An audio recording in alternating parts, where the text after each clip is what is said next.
many of you know how the Tibetan,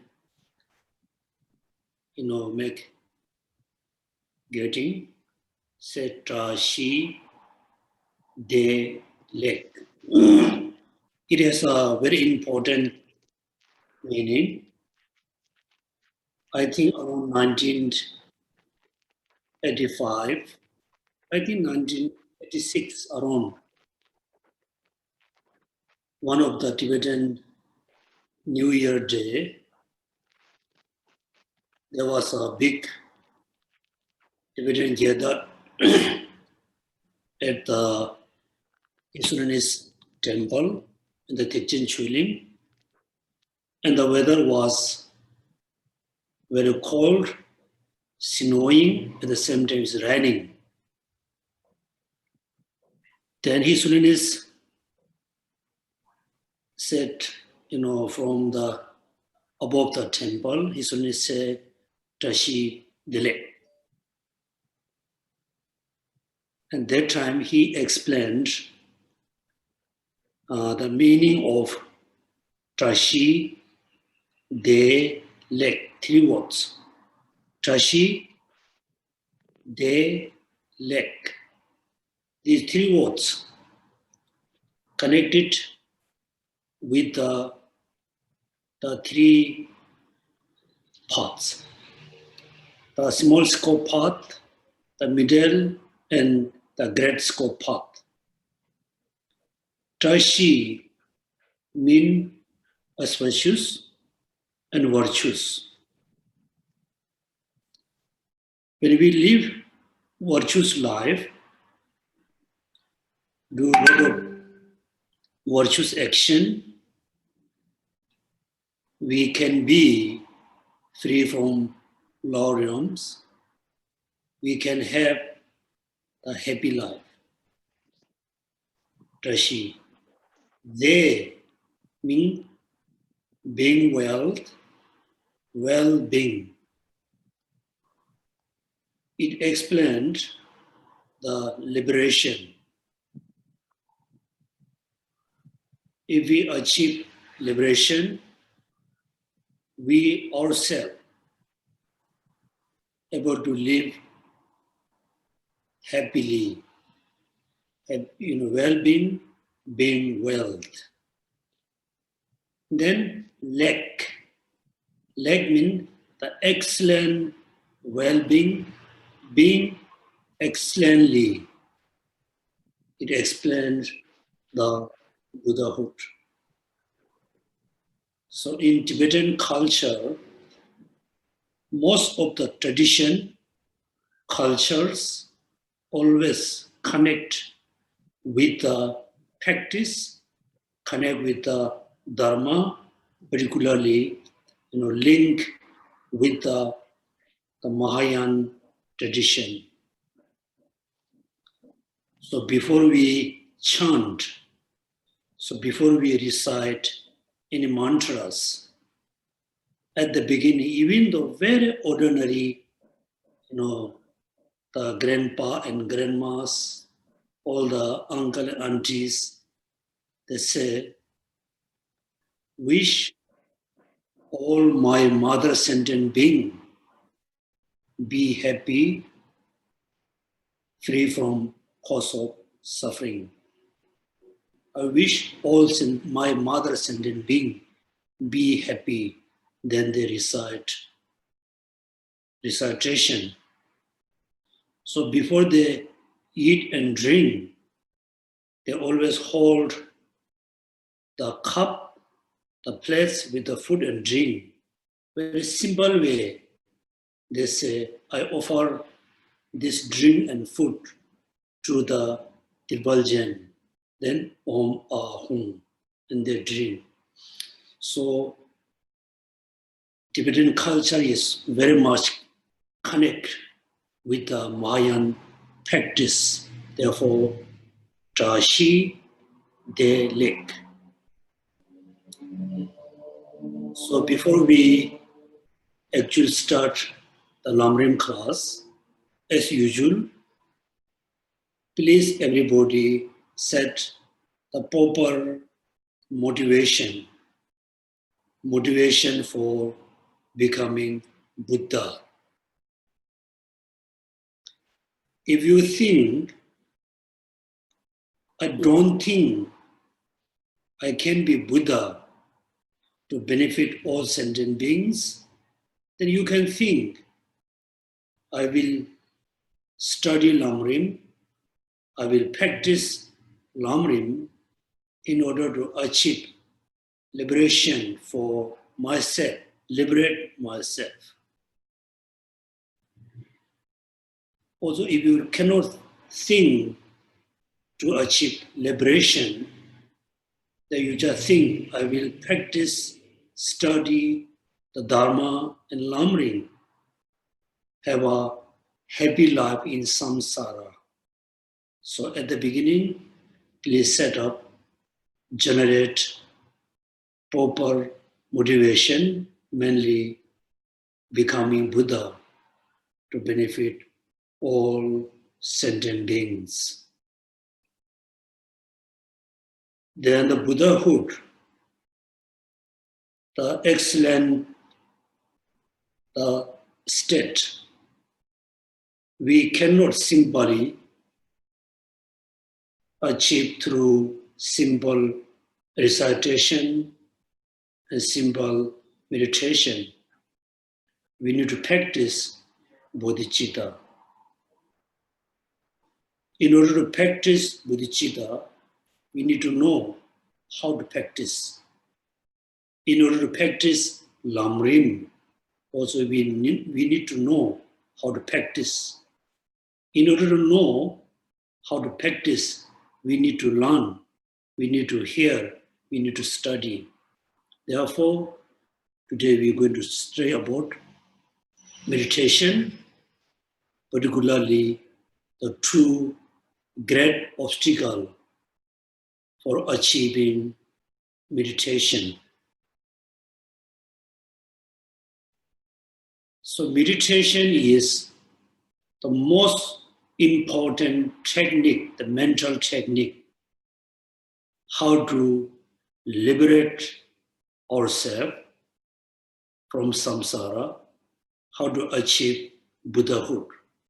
So meditation is very, very, very important, how to control our negative thoughts. Also, meditation is very important to know the truth, to know the reality. So many of us have been doing meditation, concentration for many months, many years, for a long time. But actually, we really haven't accomplished the meditation because we always fail to recognize the two great obstacles, which is excitement and laxity, particularly the laxity. So when we do meditation based on the chosen object, the mind always meditate, always concentrate the object.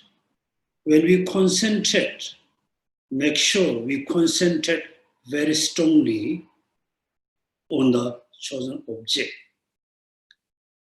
When our concentration, our intention become a bit loose, then laxity arises. Therefore, we need to know the definition, the meaning of laxity and excitement. Therefore, in the last class, we studied about excitement and laxity. So today we continuously study about the two obstacles.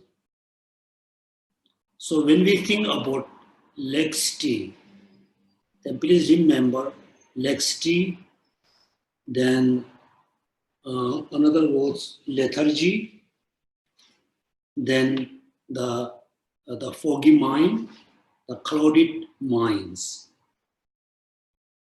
and also the slackness, and also ignorance. There are so many words we need to know, the differences between the meaning of all the words.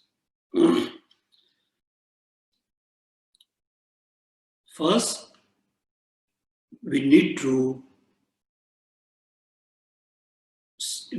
choose the object of meditation. When we choose the object of meditation, then the mind need to concentrate on the chosen object by helping by the mindfulness. So mindfulness is very important cause, very important factor to do meditation. Therefore, the mindfulness and the concentration are two different minds. So after we meditate on the chosen object, mindfulness always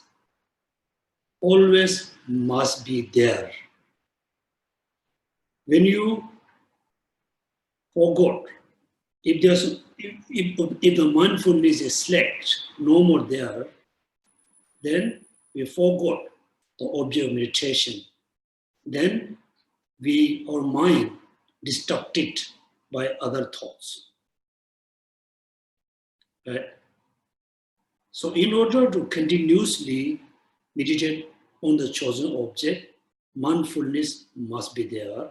The second important is the vigilance. The vigilance. So what is the different function between these two minds? The mindfulness and vigilance.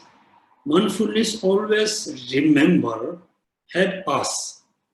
help the mind to continuously remember the chosen object. For example, if you have a very strong mindfulness about a particular thing, one important thing, then whether you are eating or drinking or playing or speaking with someone, talking to someone, you always remember the thing in your mind because you have a very strong mindfulness about the particular object. When the mindfulness has gone, you won't remember the thing. The mindfulness has gone due to the forgetfulness. Right? So the mindfulness, the important function, the responsibility of the mindfulness is remind us the object of meditation. Then the analogy is the rope between the monkey and the pillar. So what is the unique function of vigilance? So when we have a perfect vigilance, then it helps us to detect the excitement and laxity. When the laxity ready to arise, already arised, the vigilance will notice. When we have a very strong, perfect vigilance, when the excitement ready to come, ready to arise, and through the vigilance, we're going to know the excitement going to arise, excitement already arise. So the two minds, the vigilance, mindfulness has a very unique, important function. One, always help us to remember the object of meditation. The second, always detect when the excitement and laxity arise. So the vigilance the mindfulness always have the mind to concentrate, meditate on the chosen object. The vigilance always looking towards the mind is continuously meditate on the chosen object or not.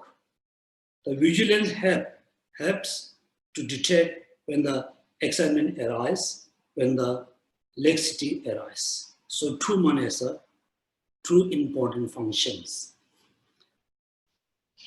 Therefore, please look at the page number 60. The second paragraph. The methods of developing vigilance that recognize laxity and excitement. Right? So we need to develop, we need to cultivate the vigilance that recognize laxity and excitement. It is not enough just to have an understanding of laxity and excitement.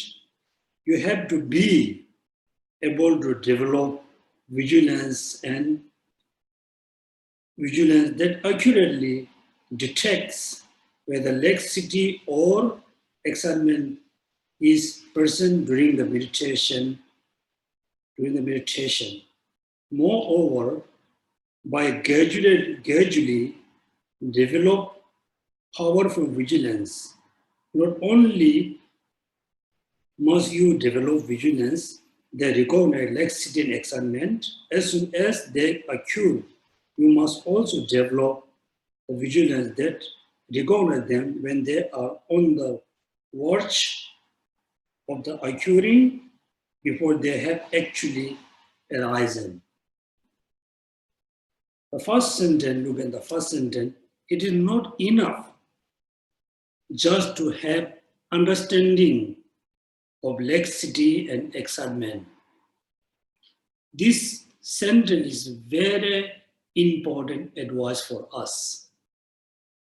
When we study Lamrim, we going to understand what the meaning of vigilance, the meaning of excitement, the meaning of laxity.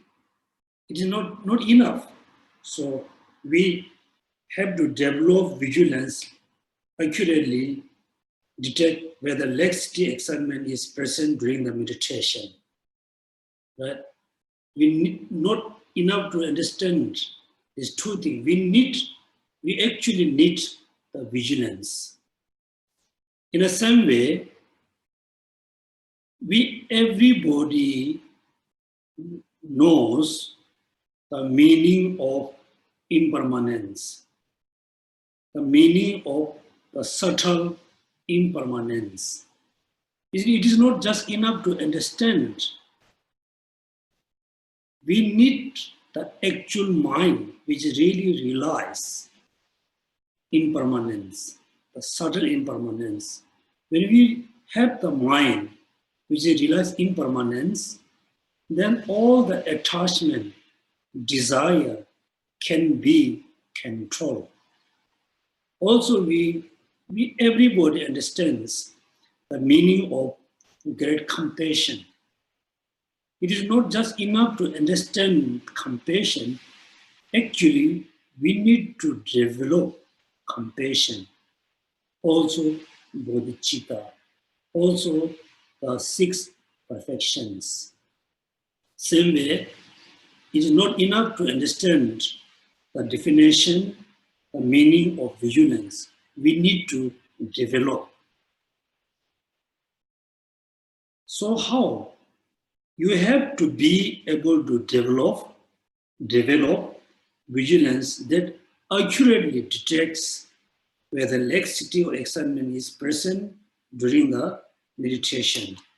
Moreover, by gradually developing powerful vigilance, not only must you develop vigilance the recognize laxity, excitement. As soon as they occur, you must also develop vigilance that recognize them when they are on the verge of the occurring. So when we fully develop the vigilance, then before the excitement, laxity occur, we're going to know my mind, my meditation going to be lax. My meditation going to be excited. Also, when it's actually excited, already distracted, also we're going to know. Therefore, the vigilance is very important. Therefore, the Kamala Shilas, the true stage of the meditation, if you see your mind become lax or in danger of laxity, and you see your mind become excited or in danger of becoming excited. Until you develop such as vigilance, you cannot reliably conclude that you have had flawless meditation. Flawless means free from laxity and excitement.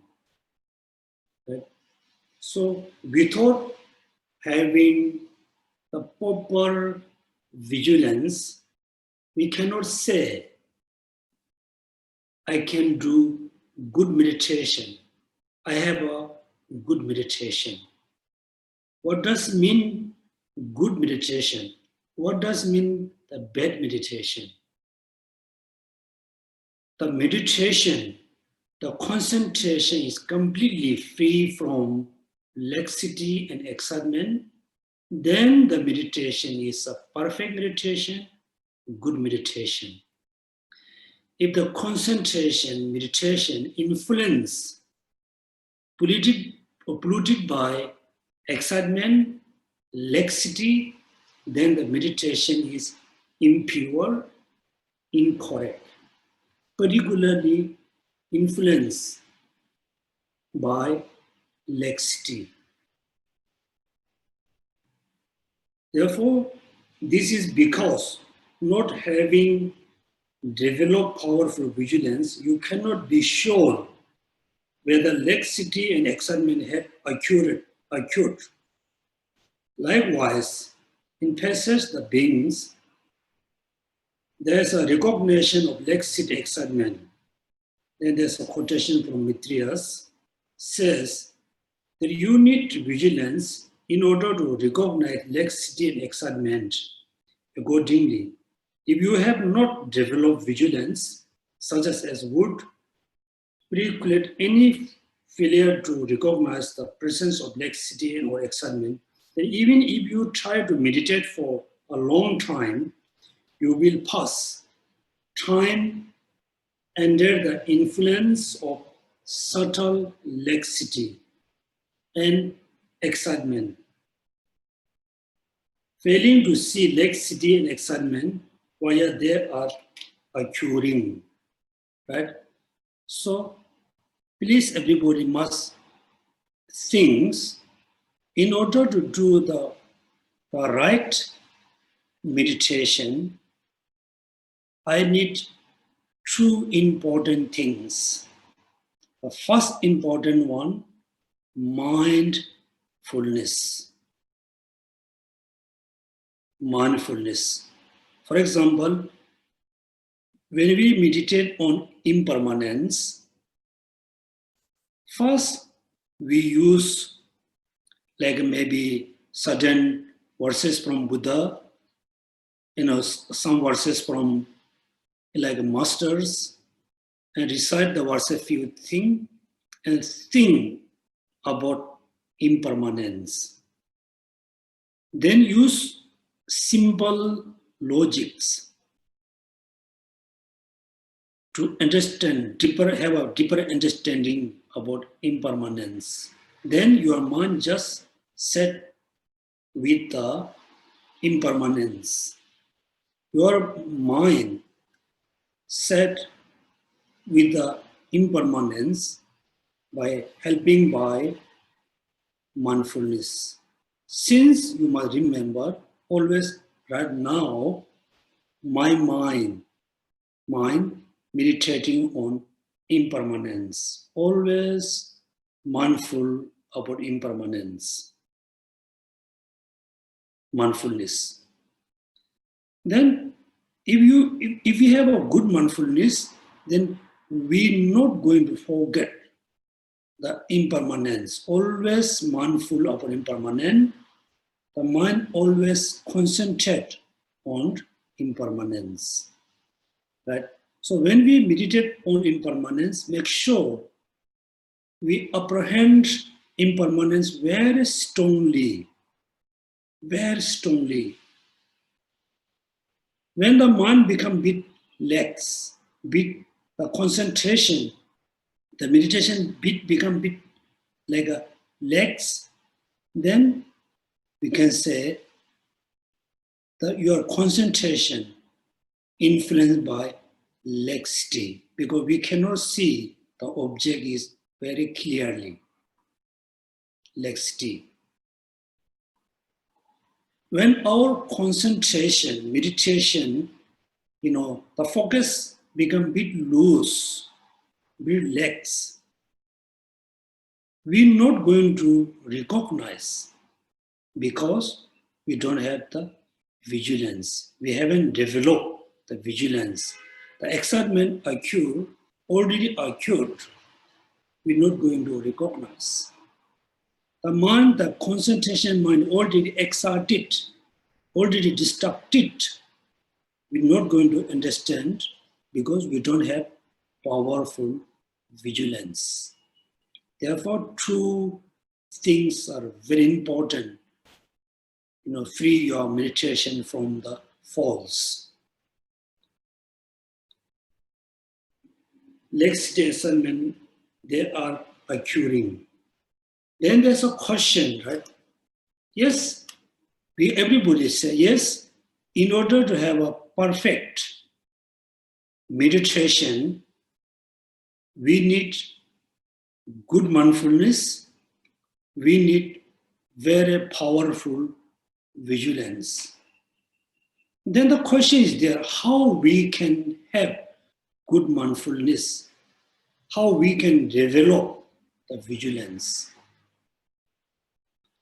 So remember in the previous class, we already studied how to have a mindfulness, good mindfulness about the particular chosen object, like impermanence.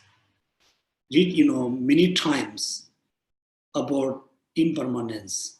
Think about very often about impermanence.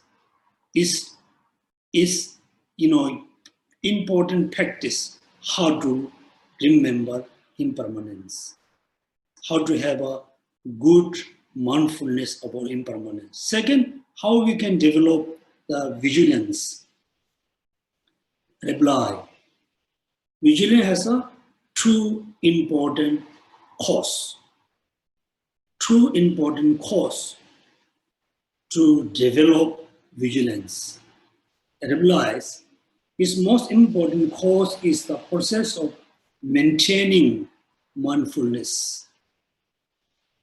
If we are able to maintain mindfulness, then we are able to develop vigilance. The first important cause is maintaining mindfulness, which I explained above. Right? Lama Tsong-kha-pa already explained how to maintain the mindfulness. If you can develop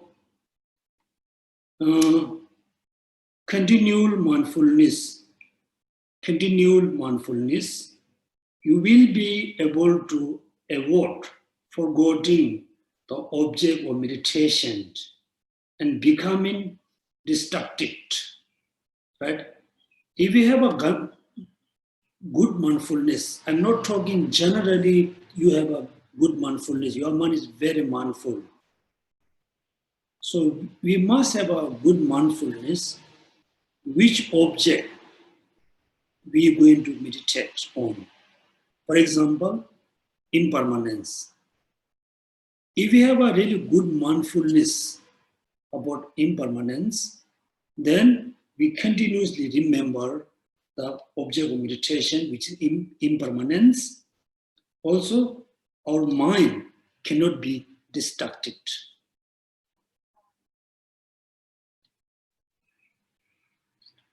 Thus, since the prevents a prologue, failure to sense the presence of laxity and excitement, you can easily recognize laxity and excitement. This will be perfectly evident if you examine in terms of your own experience how long it takes to recognize laxity and excitement when mindfulness is impaired, and how quickly you recognize them when it is not impaired. With this is mind Shantidevas. So there's a big difference recognizing the excitement and laxity with the mindfulness, without mindfulness. If we have a good mindfulness, we very quickly, very fast, we're going to recognize, oh, excitement arises, laxity is occur, arised. If you don't have a good mindfulness, then the laxity occur for quite a long time, maybe 10 minutes, 20 minutes. We could not recognize. We cannot recognize. The excitement already occurred for more than 10, 20 minutes. We fail to recognize because we don't have a mindfulness. Therefore, the mindfulness is one of the very important factors to develop the vigilance. Because with the mindfulness, without mindfulness, there's a big difference to recognize when the excitement, laxity occur. If we have a good mindfulness, very fast we're going to recognize. No for mindfulness, we're not going to recognize after a long time. Right? So mindfulness is one of the most important cause to develop vigilance.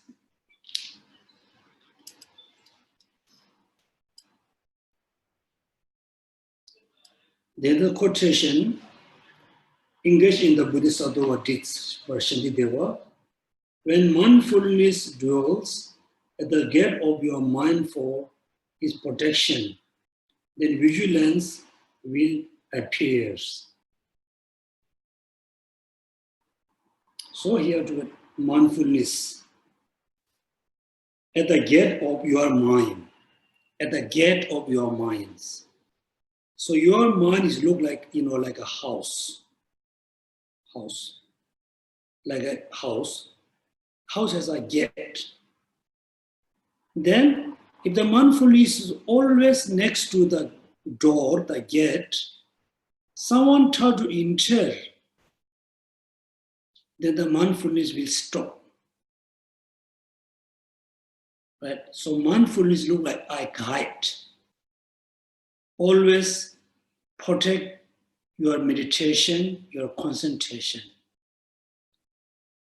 So there's an analogy, door, protection, mindfulness. If there's no mindfulness, then any mind can go in our thoughts. Any mind can be arise because there's no protection, which is there's no mindfulness. Therefore, when mindfulness dwells at the gate of your mind for its protection, The mind refers to mind which is meditate on the chosen object. Right? Protection, then vigilance will appear. So mindfulness is very important cause to develop vigilance. Here another quotation. So we just skip the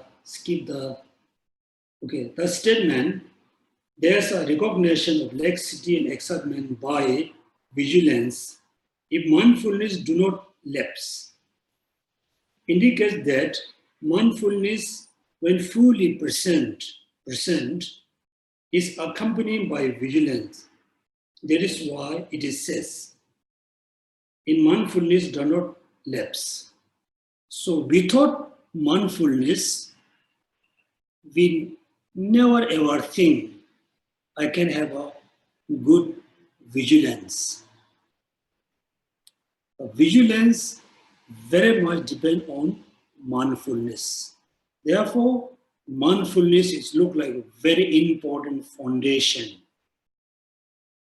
Then, if we have a good mindfulness, then there's a possibility to have a good meditation because there's a possibility to develop vigilance. Vigilance, right?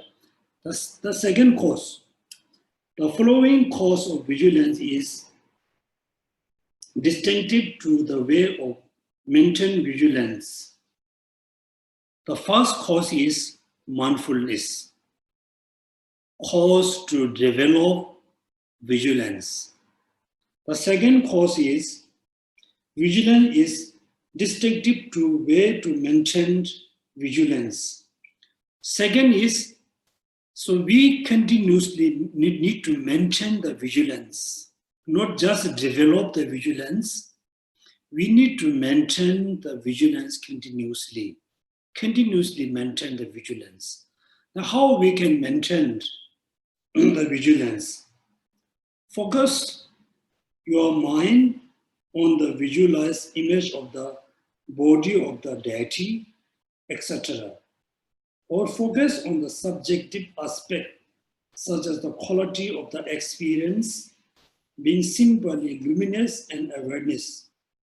Then while you stay, mindfulness as explained above, hold your attention on the object while continuously monitoring whether it is secreting elsewhere. No, that is crucial for the maintenance of vigilance. The second important cause to develop vigilance is maintaining the vigilance continuously. First, we need to develop vigilance based on mindfulness.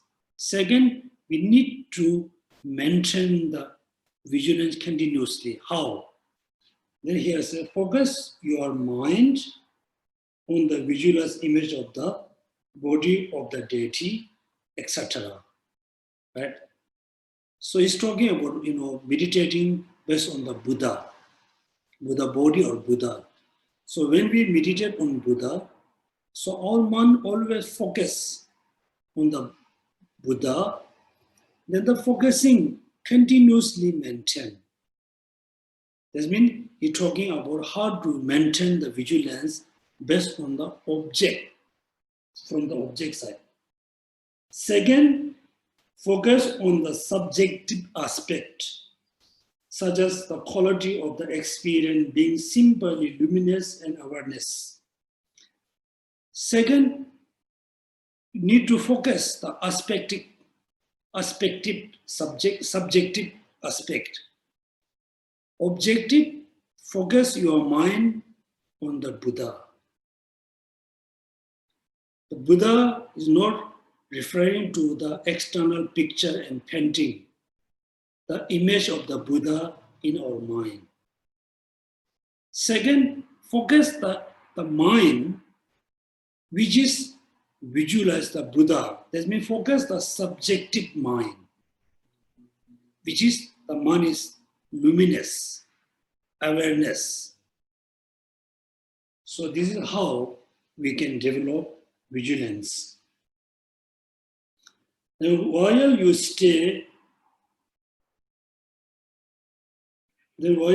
mindfulness explain above, hold your attention on the object while continuously monitoring whether it is scattering elsewhere.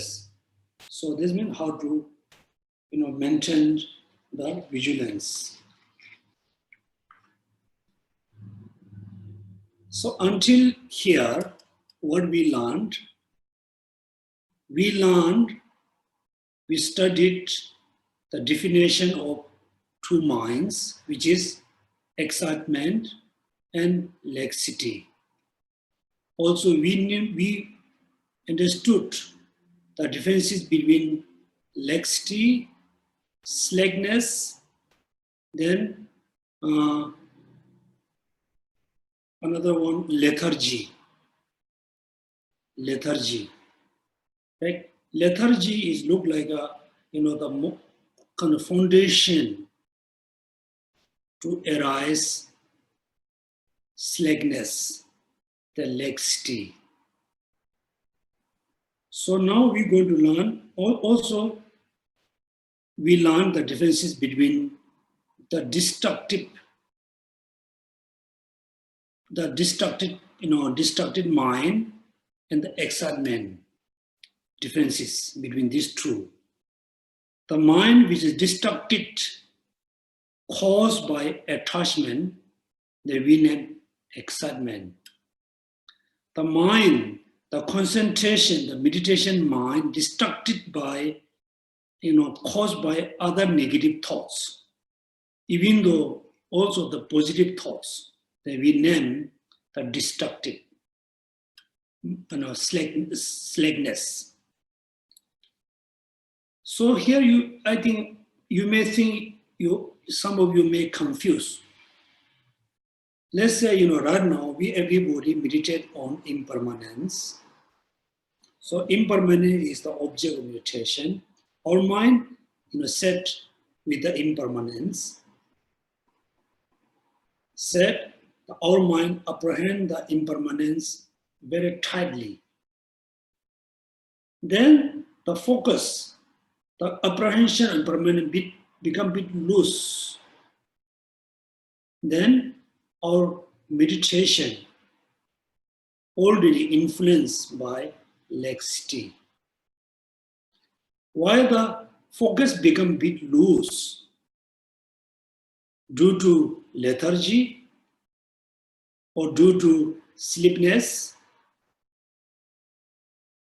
due to the slackness,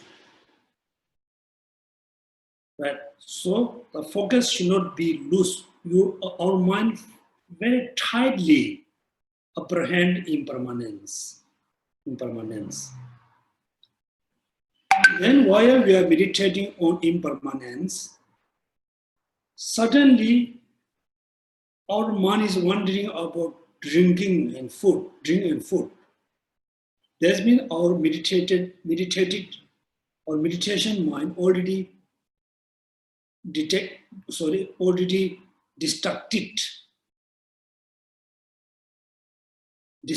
by attachment over food and drink, attachment over not like a playing game. This means we call excitement, because the meditation mind distracted by attachment. Then while we are meditating on impermanence, suddenly you got sort of angry. When you have an angry mind, also your meditation mind already distracted towards your enemy by anger. This is distracted mind, but we not name excitement. Also, while we are meditating on impermanence, suddenly your mind is wondering about recitation, chanting, prostration, making offering, remembering all the Buddhas, Buddhist sadhavas. Also, your meditation mind already distracted by faith. So the destruction can be caused by attachment, can be caused by anger, can be caused by faith. Still we can call, it's a destruction mind.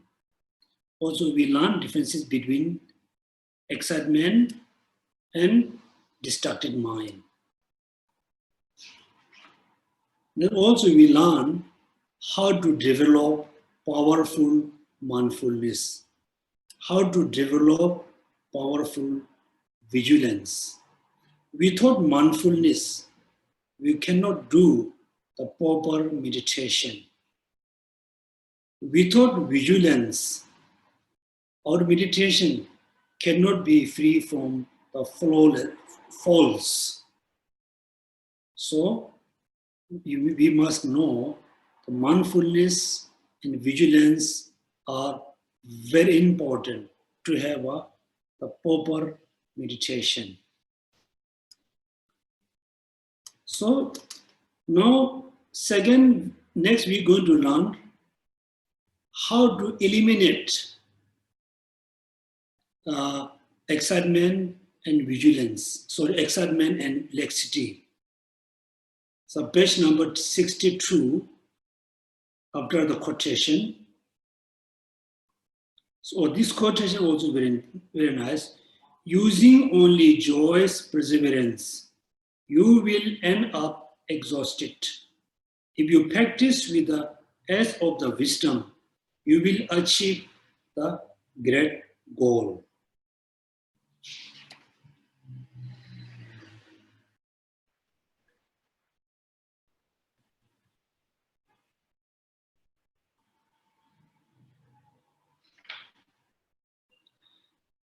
Using remedy for failing to try to eliminate them even when they are recognized. First, we have a problem to recognize excitement and laxity when they occur while we are meditating, right? First, we have a problems. We have a very difficult to recognize when the excitement, laxity occur. First, we have that problem. So we solve these two problems based on developing mindfulness and vigilance. Next, we have another problem. Using the remedy for failing to try to eliminate them even when they are recognized. First, we have a problem not able to recognize. Second, we have a problem not apply the remedy to eliminate the two great obstacles when they occur, when they are recognized. Right? For example, you are very worried thieves will come to your house. Thief, right? So first, we need to recognize the thief. So due to our effort, we know how we fully recognize the thief. Second, when the thief come to your home, if you don't fight with the thief, there's a problem. First problem, not recognize the thief. Second, more problem, we're not really fighting with the thief when the thief come to your home. Right? As explained above, you develop very powerful mindfulness and vigilance through proper use of the methods for maintaining mindfulness and vigilance.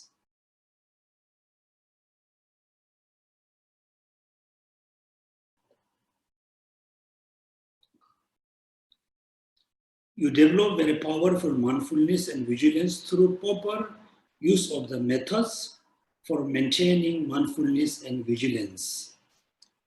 Vigilance is then able to notice. Vigilance is then able to notice even very subtle laxity and excitement. That means gross excitement and laxity, subtle excitement and laxity. So many of the meditator has a great difficulty to differentiate between the meditation and subtle laxity. Subtle laxity.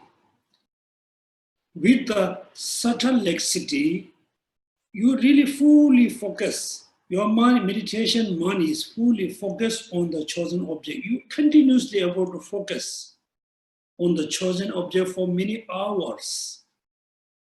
Still, this kind of mind is not, meditation mind, because it influenced by subtle laxity. So first, through vigilance, we able to recognize the gross laxity. The subtle laxity is so difficult to recognize. Therefore, many practitioners, many meditators has a misunderstanding between the pure meditation and subtle laxity. Everybody think, we assume, right?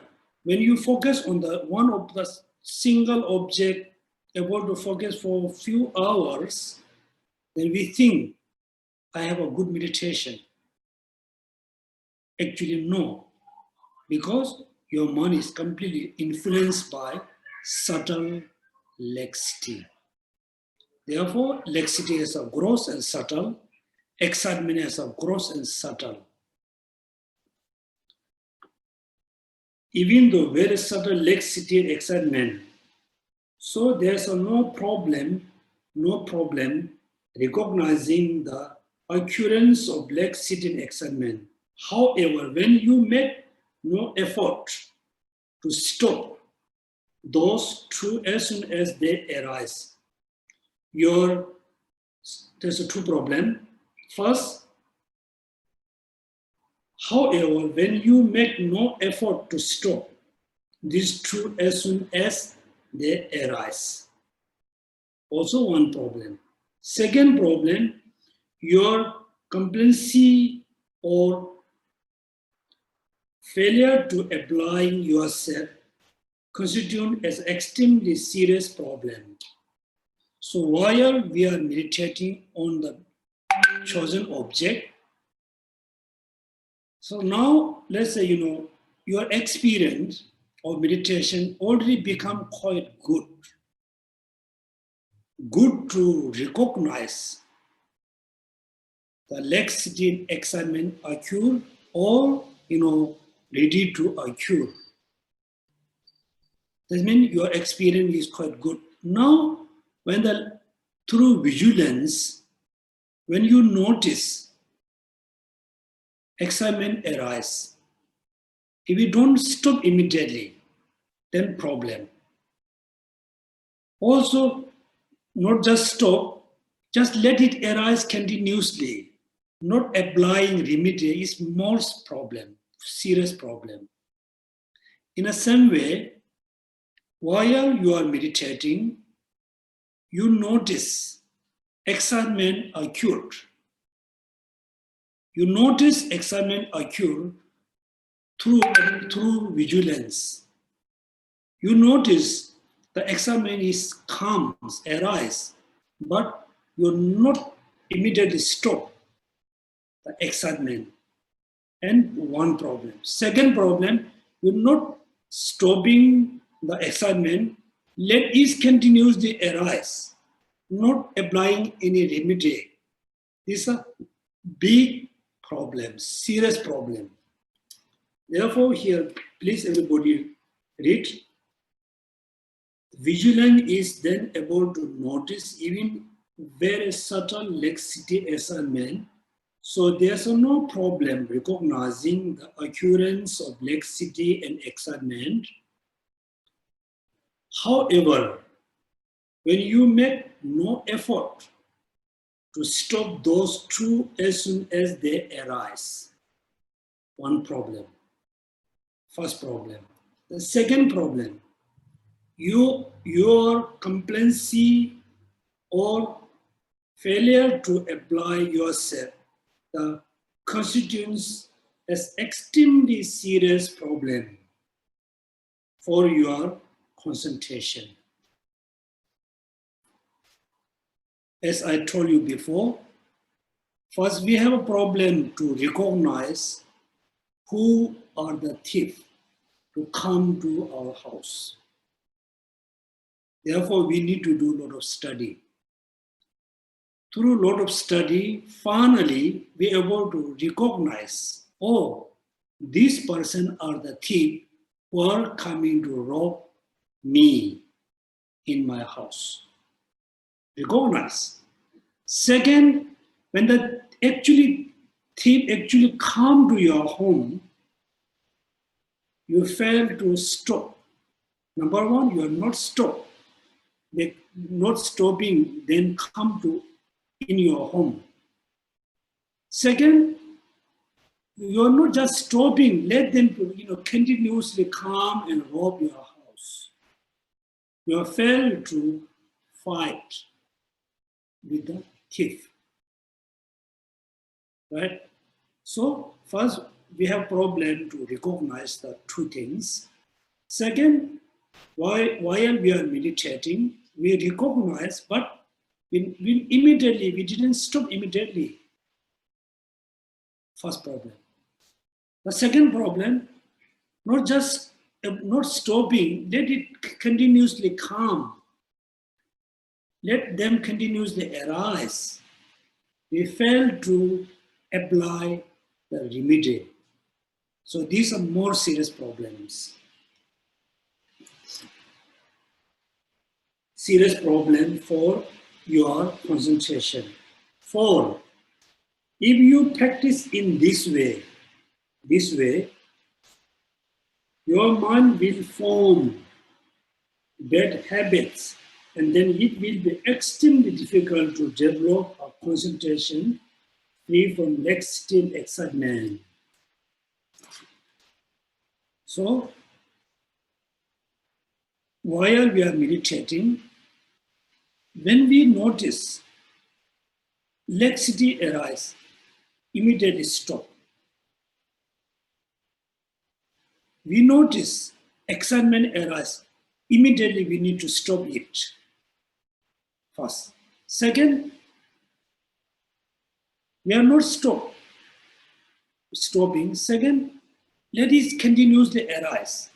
Then what happens? Then we have a very bad habits. We can have a very bad habits. Your mind will form a bad habits, and then it will be extremely difficult to develop a concentration free from laxity and excitement. Therefore, to remedy a failure to apply yourself, to eliminate of the laxity and excitement, cultivate intention called application or effort.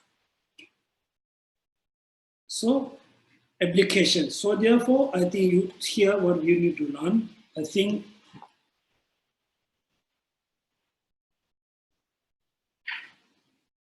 so in these books, you no need to open page number 325. 5 faults in meditation. First, laziness. Second, forgetfulness of the instruction. Forgetfulness. What forgetful? Forgetfulness about the instruction.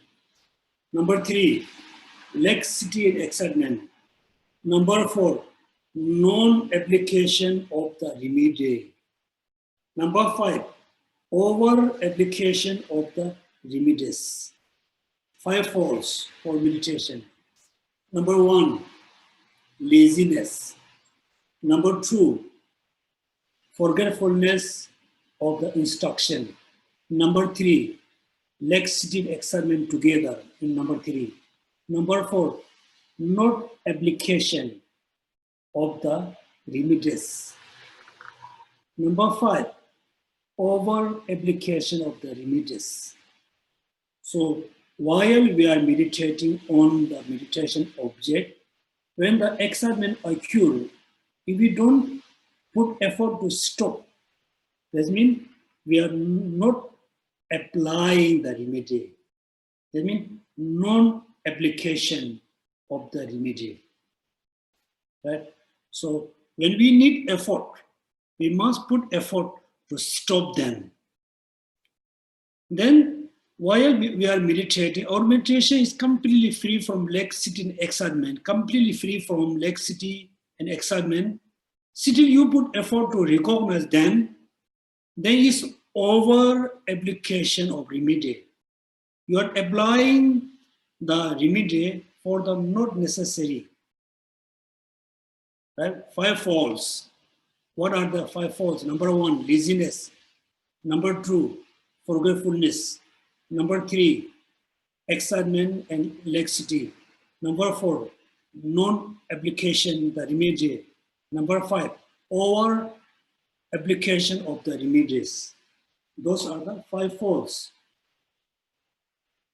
Right, 5 faults. Therefore, we're talking about apply the remedy, apply the methods, how to stop when the excitement arises, how to stop when the laxity arises.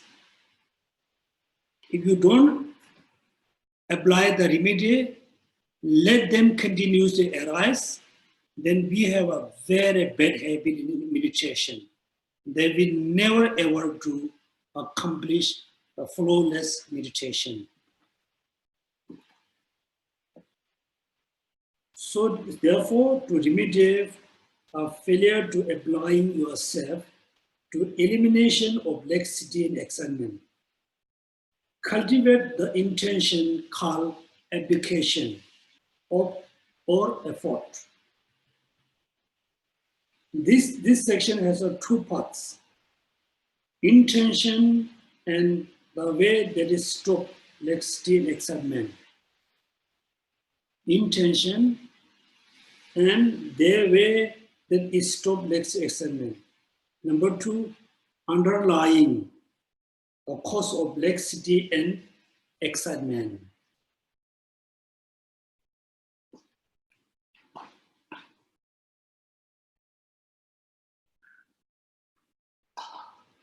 So I think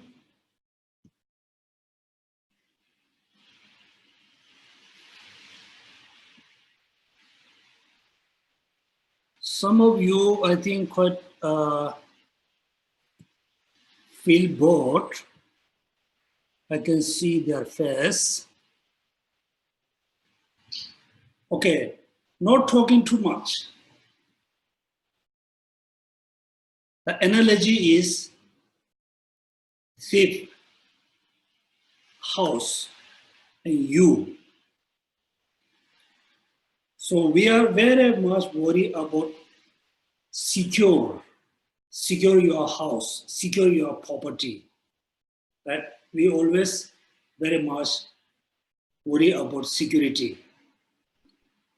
So we know somebody will come. There are so many people, among the people, 2 people, particularly 2 people definitely come to your home to rob your things. So what we need to do, we need to protect our home. How we can protect? Yes, you can say, I can lock the door. I always just waiting in front of the door with a weapon, right? So there are so many people we come to see you. We don't know who can be the thief. Someone can be your friend, even you cannot recognize. Someone is actually the thief, we cannot recognize. So in order to protect our house, of course we need weapon. We always waiting, need to wait, in front of the door. Also, we need to recognize among the people who are the actually thief to come to my house to rob my things? First, we need to recognize the thief, right? Recognize. Same way, when we do meditation, we know there's a two great obstacles, which is excitement and laxity. First, we need to recognize these two. Therefore, the differentiation between different thoughts. So yes, we are able to recognize laxity and excitement by applying mindfulness and vigilance. Through good mindfulness, we never ever going to forget the object of meditation. Through vigilance, when the excitement, laxity occur, we going to recognize. Yes, we know, we already recognize the two tips. Second, important, when the thieves come to your home, which is you recognize, first you need to stop immediately in front of the door. You need to stop. Yes, you recognize them, they are coming to rob you. You didn't stop. It's a problem number one. Problem number two, you just didn't stop. Let them open the door, let them go in home, continuously let them go. It's more serious.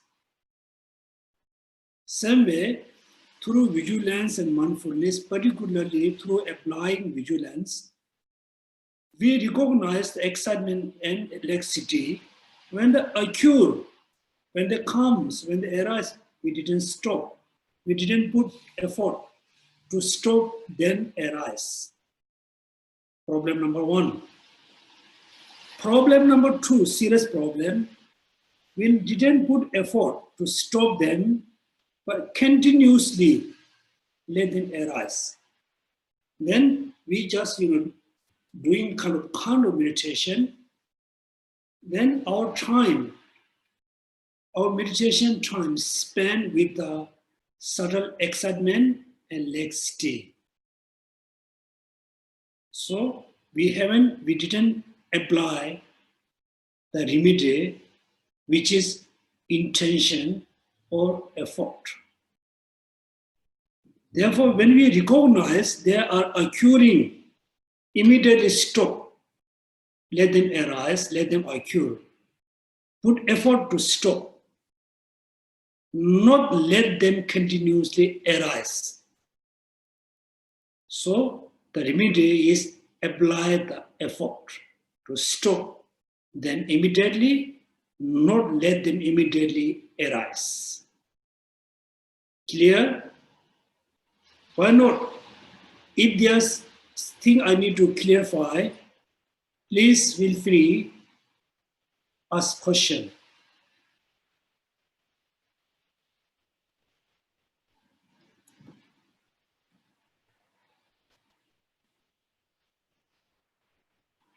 Okay, you think about your question, so we continuously carry the class.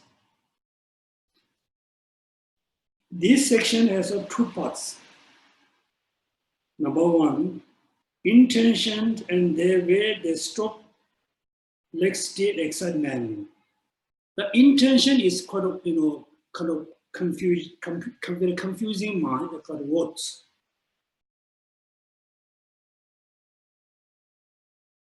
Second is the underlying the cause of laxity and excitement. Intention and the way it stops laxity and excitement. What is intention? It is the mental activity of applying your mind, having function of drawing your mind towards virtues, non-virtues, or ethical, natural, just say natural. What is the intention? is the mental activity of applying your mind, having the function of the drawing your mind towards virtues, non-virtues, or ethically neutral.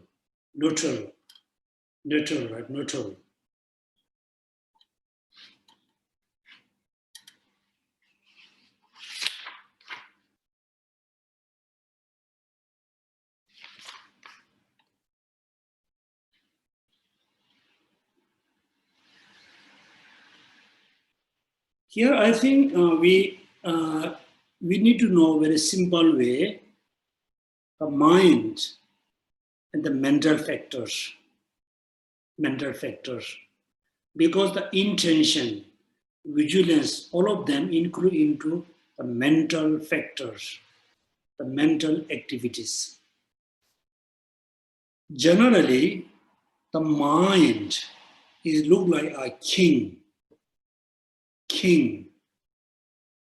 All the mental factors are look like ministers,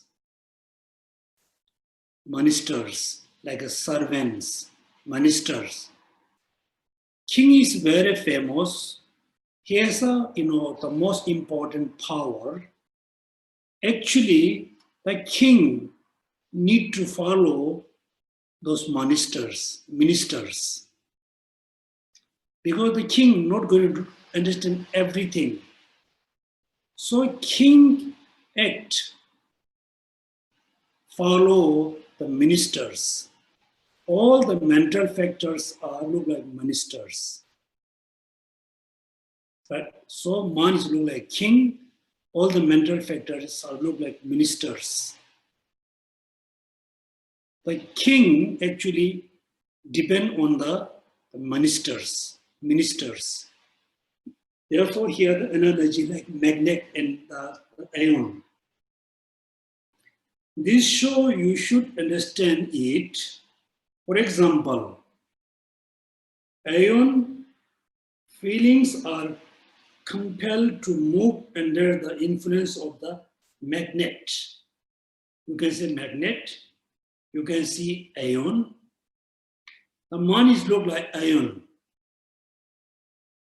Then the mental factors are look like magnet. So when you move the magnet in the east, the ion also move towards east. When the magnet you move to the west, the ion also move towards the west. So mind can be functioned how the mental factor functioned. If the desire arises, the mind influenced by desire. Anger arises. When the anger functions very strongly, the mind became a kind of angry mind. When the mental factor function as a faith, then the mind become virtuous. The mind, virtuous or non-virtuous or neutral, it depends on the mental factors. The mental factor is virtuous, the mind can be virtuous.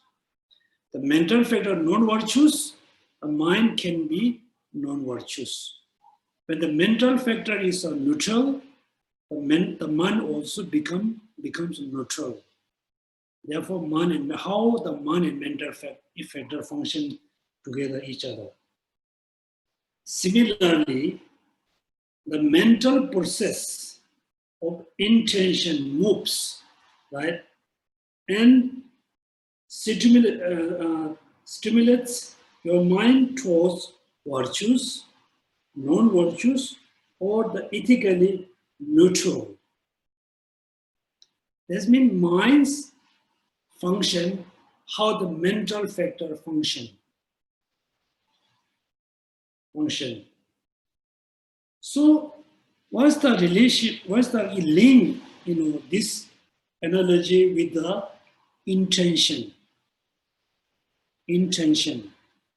effort. The next sentence here. So, is there is here referred to an intention. What does intention is referred to? That applies your mind to the elimination of the laxity and excitement when one then occurs. That intention. So while we are meditating on impermanence, then laxity arise. Immediately, we need to stop the laxity. We need to put effort to stop the laxity. How? We need a particular mental factor to stop laxity. We need a particular mental factor to stop excitement. Then there's a question, after you have those aroused, your mind to eliminate laxity, excitement, how do you stop? How do you stop laxity, excitement? Reply, mental laxity involves very excessive inward drawals leading to slippage in the way you apprehend the object of meditation. So you should direct your mind to delightful thing that cause is to expand onward. Right? This analogy, you can see mental laxity involves very excessive inward. What does mean excessive inward? Again, while you are meditating on impermanence, so all the meditation mind have to be very flexible, okay? They have to be very balanced. Have to be, the meditation mind have to be very balanced. The concentration mind have to be very balanced. If you concentrate too much, the laxity arises. Your mind becomes totally kind of darkness.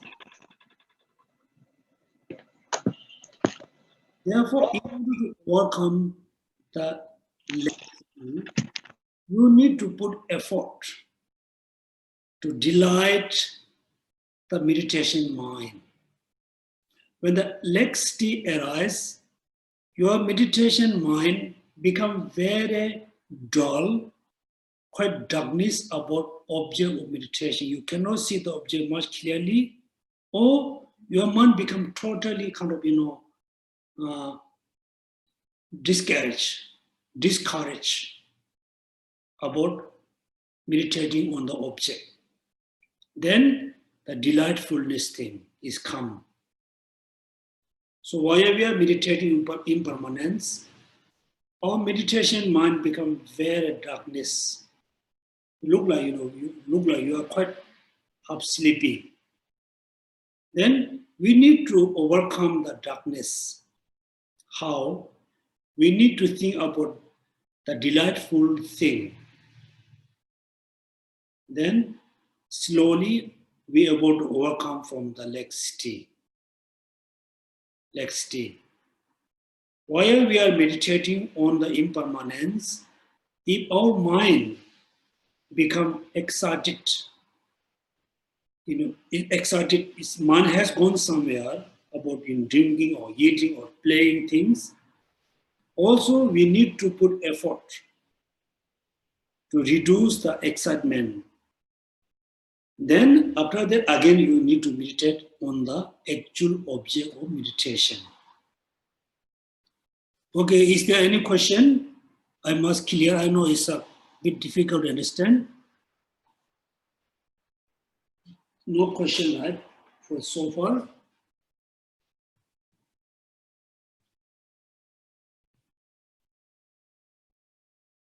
Mental laxity involves as a very excessive inward withdrawal, leading to slippage in the way of apprehending object of meditation. So you should direct your mind to delightful thing that cause it to expand outward.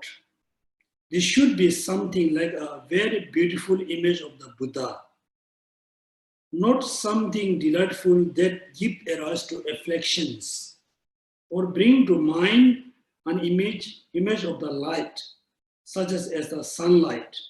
When they clear away laxity, immediately tighten the way you apprehend the object and sustain that in meditation. Right? Somehow, when you are meditating on impermanence, so far you're able to apprehend impermanence, then you put more effort to apprehend more strongly impermanence, then maybe your mind totally become darkness. It's total, you just, fall in the darkness area. You cannot see anything very clearly. Then maybe immediately you just visualize, the beautiful Buddha statue. Or you just visualize sunlight. Then your mind become more clear, free from the darkness. When your mind become, free from the darkness states, immediately you need to meditate on the chosen object again. Chosen object. Because you meditating, you visualize the Buddha, you visualize the light only for free from the darkness, free from the laxity. When you are meditating mind free from darkness, then you must meditate continuously the chosen object. This means become lax, put effort to avoid to overcome from laxity. Your mind is totally excited. Again, put effort to overcome from excitement and again meditate continuously the chosen object. Therefore, this means you are applying, you are using the antidotes to stop, to overcome from the laxity and excitement. If you're not able to apply, if you're not able to use the antidotes that moment, then we have a bad habit about meditation, right? This is what's in here.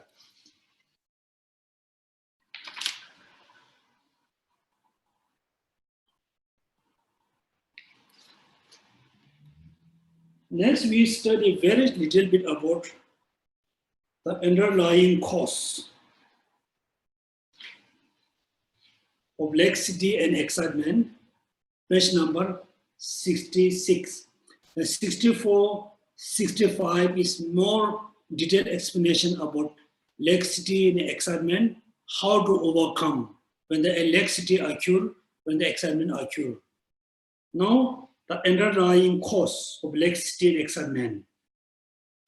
What are the signs of the laxity? Signs refer to the cause. Page number 66, the underlying cause of laxity and excitement. What are the signs of laxity?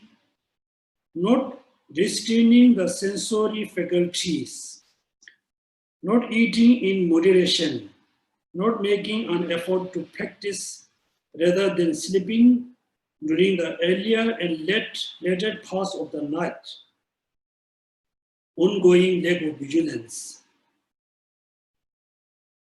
dilated behavior, oversleeping, unskillful, being lazy in one's aspiration, joy.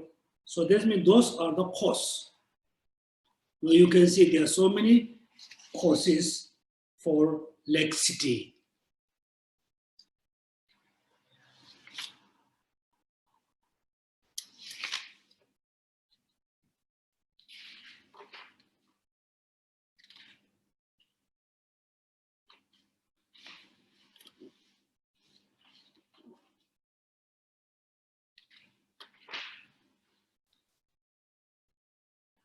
So there are so many causes. What's the number one? Not restraining sensory faculties. That means we have a habits. When we go around, we have habit to watch, looking everywhere. When we see beautiful object, we have a habit to touch. When we see ugly things, we have a habit to have a sense of dislike. Therefore, we need to restrain the sensory faculty. Therefore, you should not look everywhere. Should not listen everything. Control your sensory faculties. For my experience, I'm not saying make sure I'm not saying I'm very high practitioner. So I go for walking morning, evening. There's a big difference. When you don't look everywhere, you just look in the sky, on the trees, the natures. It doesn't go to you any kind of destruction. Your mind feel very bliss, very calm. When you're passing many people, if you look at all the people, each person when you see, you have a thoughts. Oh, this person looks beautiful. Oh, this person looks very ugly. This person looks very fatty. So many thoughts come. Because I'm not restraining my one of the 5 faculties. Same, when you go around, if you look all the things which is appear to you, then you have each thing appear to you as you have a thoughts. These thoughts also cause to have a laxity. Number 1. Number 2, not eating in moderation. Right? Therefore, if we eat too much, so we feel very heaviness, feel very sleepy. If we don't eat anything, eat very little, is also cause to have a laxity.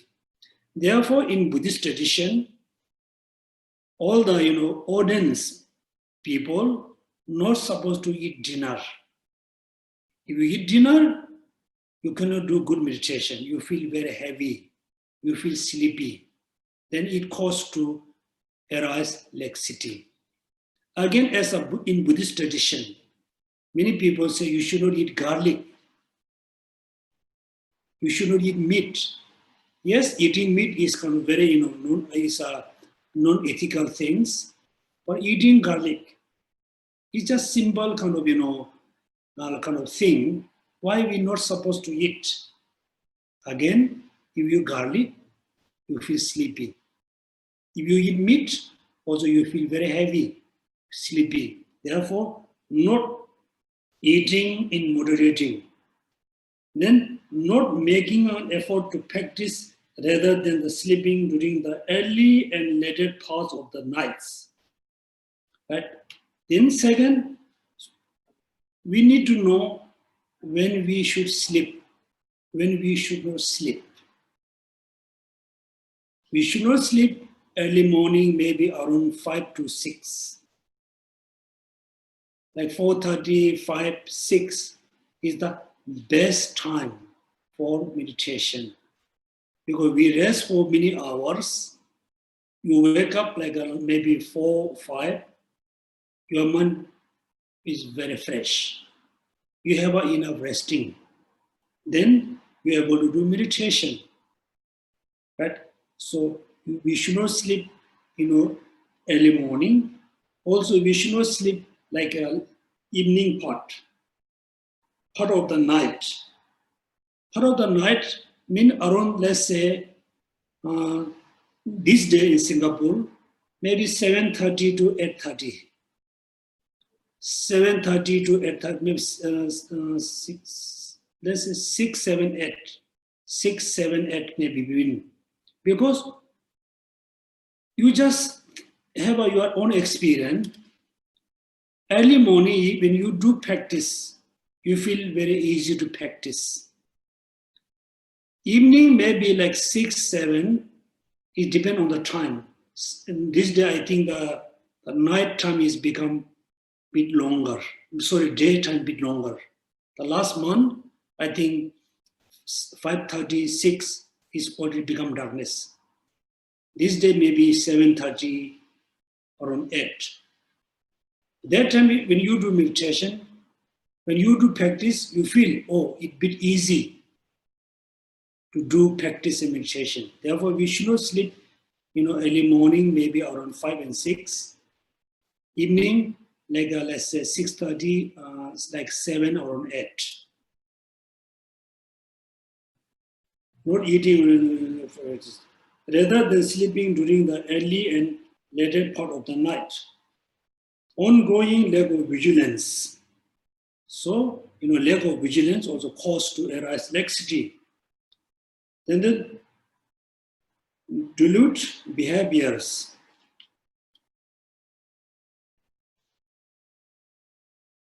So doing kind of bad kind of habits. Oversleeping. Right? If you sleep too much,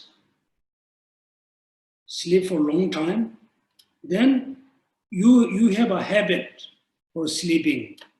Then when you start to do meditation, maybe after 20 minutes, you like to go sleeping. Or due to the habit of sleeping, you feel so sleepy. Therefore, you should not sleep for a long time.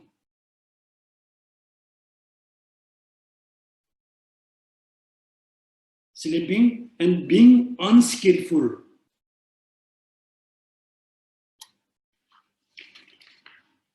And laziness.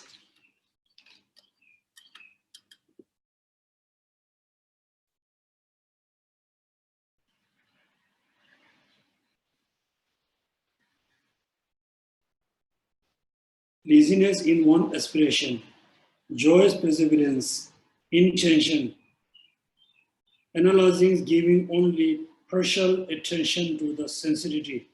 So those are the cause to arise laxity in assignment. Now, when you study all the causes, then you must know which are the mainly cause to arise laxity, which are the mainly cause to arise excitement. Therefore, when we do practice, something is very much depend on the external conditions. The most important is very much depend on the internal conditions. So we must know which is most important. Okay, first we can discuss a little bit about this question. So please have a question. Okay.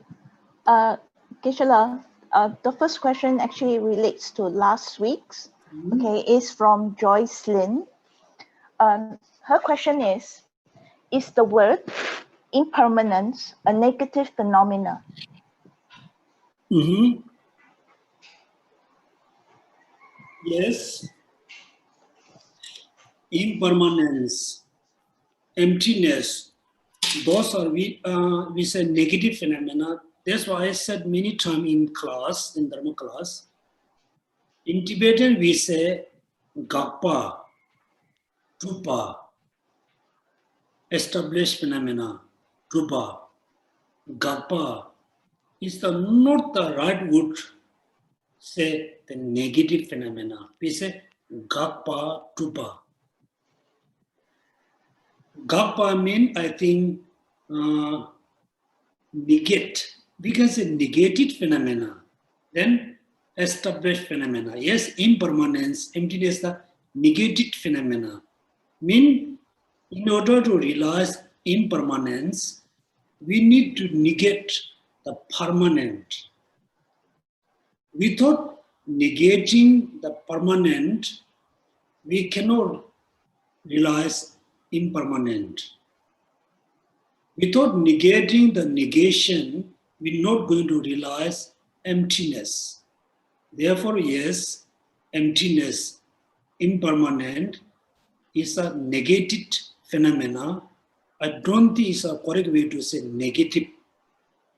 the positive, negative, positive is always refer to the bad things, right? So negated phenomena and established phenomena. In order to realize like a book, house, car, you no need to negate the negation. Right? In order to realize impermanence, you need to negate the negation which is permanent. For example, impermanent books. In order to realize impermanent books, we need to negate the permanent book. Based on negating permanent books, then we realize impermanent books. Yes, it's a negative phenomena. It's not nice to say the negative phenomena. I think that's why she asked this question, how is come negative? Next question, please. Geshe-la, next questions comes from UN. UN, can you please ask your question to Geshe-la? Thank you. Yes, my question is, how can I maintain meditative concentration, say when I have a medical condition, a situation like nerve pinch or muscle spasm? This condition happens erratically. You don't know when it happens. So while I'm doing practicing meditation, if that pain occurs, what would be your advice? Should I immediately stop, or is there a way to ignore or deflect? But the pain is real. So how do I? What would be your advice? Again, thank you so much for asking this question also.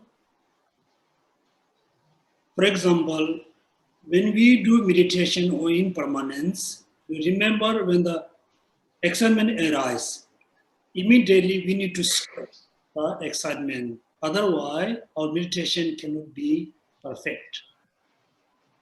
Also, idea is very the same idea in the Chinese tradition, Buddhist tradition, maybe in Thai, maybe Theravada tradition. They're talking about the walking meditation.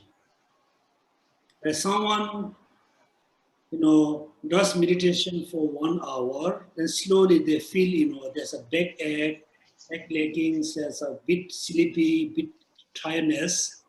Then they do light exercise. Doing light exercises means walking, little bit jumping, without losing the concentration. For your case, yes, we never know, when the problem arises. When the problem arises, immediately you stop your meditation. You try to solve the problems, doing light exercise, or if you have. Also, if you do, practice of taking and giving and taking, also is very helpful to reduce this kind of problems. Also, essenceless. For example, what I do, so sometimes, in India, we have to go to hospital to get the injection. If you think, oh, it's very painful, so before they will inject, we feel so scared. When they actually inject, it's very painful. Usually what I do, I just do analysis about none of the phenomena exists inherently. Little bit like meditation on like emptiness, impermanence. When they inject the injection, I can have a less painful. So your case is when it's happened, you must stop doing meditation. Immediately, you do light exercise, whatever you need to do. Also do practice of giving and taking. Give your all happiness, taking more in all the suffering when you are feel sufferings. Also meditate on emptiness about where you feel pain. For example, in the Vajrayana practice, maybe it's useful for you or useful for everybody. When they will have a strong headache, a backache, very severe kind of problem, they visualize the, kind of the 6 syllable hung. They visualize the hung where they feel headache, where they feel painful. Visualize the 6 syllable there. Then the hung melt into light and cure, dispel the sickness. Therefore, all the concept of yoga, yoga practice is mainly for curing for the physical problems. So you can do, certain yoga. My advice for you, immediately you must stop your meditation, focus on how to solve this kind of problem. After you fully solve the problem, immediately you continue do meditation continuously. That means practice of giving and taking, or practice of yoga, or visualize, certain kind of mantra where you feel pain and sufferings, and melt into light. Got clear? Yes. Thank you, Geshe-la. It's very helpful. Thank you. Next question, please. Geshe-la, next question comes from Charlie. Yes. Geshe-la, on page 59, when you dispel,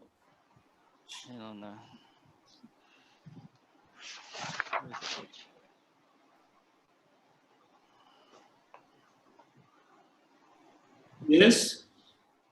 Yeah, hang on. I can't find the page now. Yeah. To dispel laxity, you bring the mind pleasant objects such as the body of the Buddha. Geshe-la, can you explain how to dispel lethargy? Okay. Here, what you need to do, first say you are meditating on impermanence. At the beginning, you can apprehend the impermanence by your mind, and you are meditating on impermanence. Slowly, your mind totally become darkness. Mind become, like a cannot see the object. It's you totally fall into darkness area. Then immediately you visualize, the beautiful Buddha with the light.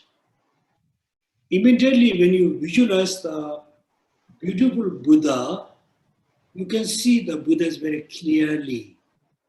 Then the darkness has gone. Or immediately you visualize very strong sunlight where you're meditating. Then the darkness has gone. Then your mind becomes again more luminous. When your mind free from the darkness state, then immediately you meditate on the chosen object. Also, delightful. When you meditate on the impermanence, suddenly you feel, bit tired. You feel bit unhappy. Then the delightful, just practice compassion, generate bodhicitta, think about the benefit of becoming Buddha. Then you got more energy to do meditation. Therefore, light, delightful things, not delightful things about which arise affliction, negative emotion. For example, when you feel tired with your meditation, suddenly you're thinking about dancing and singing. It also help you overcome from the darkness state. But these thoughts cannot be conducive for meditation. Therefore, delightful more with the positive things, not the negative things. Clear? Thank you, Geshe-la. Okay, thank you so much for attending the Lamrim class. And also today,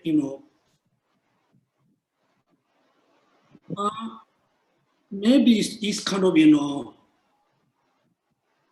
Singaporean Buddhist culture, or maybe the culture you have been influenced by ancient Chinese culture, because many people talk about possess, spirit, seeing ghosts, coming kind of many formless being around me. So many people, many Buddhist people has a very quite funny thoughts. Some of your families, some of your children become very unhappy for few months. You thought, oh, my child is possessed by spirit. You should not think this way. If you are a child, one of your relative has a this kind of problems, you must talk with the person very closely. Maybe the person having emotional problems or mental problems, economic problems, relationship problems. You should not immediately say, oh, he or she possessed by spirit or possessed. And also many people believe, oh, in my house I saw ghosts. I think there's a ghost. Also, if you really truly believe in Buddha, Dharma, Sangha, there's no way the ghost can harm you. The ghost live around you. If you intentionally dedicate the ghost live with you, they can live. Otherwise, when you fully believe into Buddha, Dharma, Sangha, all the Dharma protectors, there's no way, the negative spirit, the ghost can harm you, can live around you. So we really need to get rid of, like a possessed or, having kind of ghosts. And also I said, it's very funny. All the story which I'm hearing from someone about ghosts, the story is very similar. Oh, I saw a ghost with the white clothes, long hair, mostly female. How comes? Because we have a habits. We have been hearing all kinds of story. When you feel scared, when you feel kind of upset, then our mind power become very weak. Then we can have all kinds of appearance in our minds. It doesn't mean actually there's a ghost who harm you. Actually, it doesn't mean there's a ghost who live around in your house. Therefore, please follow what we call purely Dharma. You really need to get rid of all this nonsense thing, like possess, ghosts, like the spirit coming around you. Those are, I think, is not really truth kind of story. So anyway, thank you so much for attending the Lamrim class, and please, try to have an experience, a good experience about meditation based on the Lamrim. This Lamrim actually composed by Lama Tsong-kha-pa based on all the Buddha teachings, all the Indian master. It's kind of, essence of the Buddha teaching about practicing Bodhicitta, 6 perfections, particularly meditation. So it is not just enough to have a knowledge about Dharma. You really actually need the Dharma in your mind. So in order to have a Dharma in your mind, you need to study, you need to practice seriously. Then the actual Dharma will arise in your mind. So please study seriously, practice seriously, particularly have a proper understanding, have a proper experience about meditation. So thank you so much. So then see you tomorrow. So before we talk about the class, everybody please dedicate the merit for becoming Buddha to benefit all sentient beings.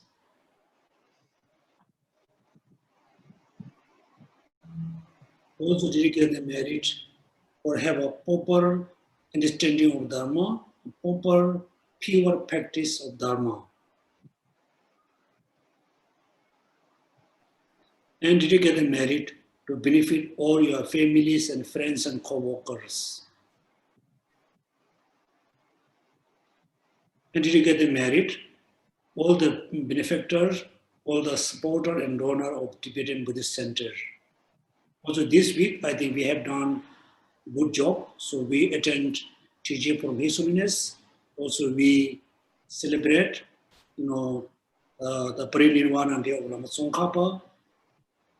Also I think you have been doing a lot of study and practice. And thank you so much and see you tomorrow.